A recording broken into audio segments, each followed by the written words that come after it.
Hi, hello, welcome to Spell a Day. We're going through every single spell in the 5e PHB, plus 3. The plus 3 are homebrew spells. We're at plus 1 at the moment. You can head back in the playlist to find it. And today's spell is going to be a quick one, because it's Haste.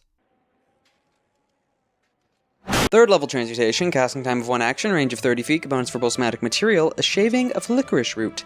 Duration, concentration, up to 1 minute.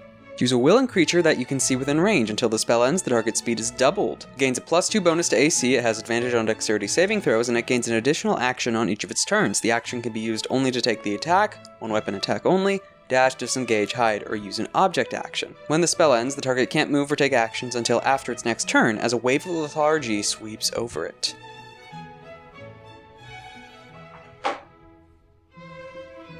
This is gonna be a quick one. I think we all know this one. Or at least it's commonly used or known. It's one of the most common, at least in the circles I've been around, the most commonly known buff spell. Its concept is simple. It gives different stats that can make it a little more complex, but it's just fast.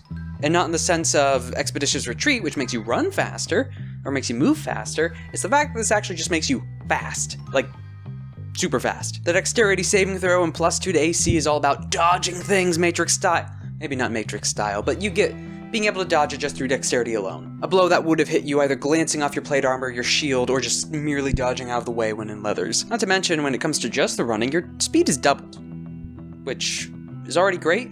Then you add in the additional action, which is crazy, though is notably limited to the few things specifically stated, as disengage, dash.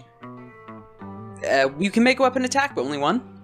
So no multi-attack here. Hide, but then the use an object action. Now, while with mundane items, that might not be that great, when it comes to magic items and use object, things get a lot more interesting when you have an extra action to use every round. However, wizards also know how good this spell is, and there's a debuff tied to it. So when the spell ends, or concentration drops, or you're dispelled, you're not necessarily stunned, per se, but you don't get to do anything for the next round. So not giving you the stun debuff, which I thought this did, it just stops you from doing anything and you skip your next turn. There's no upcasting, it's single target, but a 30-foot range, which is nice. I thought this was touch. Being able to hit someone with this from a distance, pretty good. Makes sense concentration. Because outside of that, it's good. It's a great buff. Extra action, doubled movement, +2 to AC flat, advantage on dex saves, that's great. And then a debuff thrown onto it, but that's only when the spell ends, and it lasts for a full minute if concentration isn't broken. Pretty good. 9 out of 10. Lethargy mixed in, still only a single target, concentration on top of that. But man, the buffs it gives. See, I keep wanting to bring it down to like 8, maybe 7 at lowest, but it's the fact that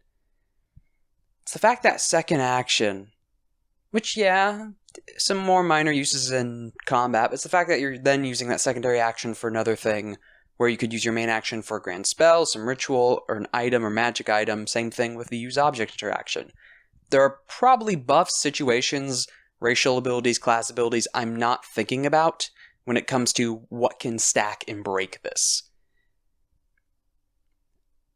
I'm already anticipating that coming down in the comments, so 9 out of 10. So speaking of which, mention it below.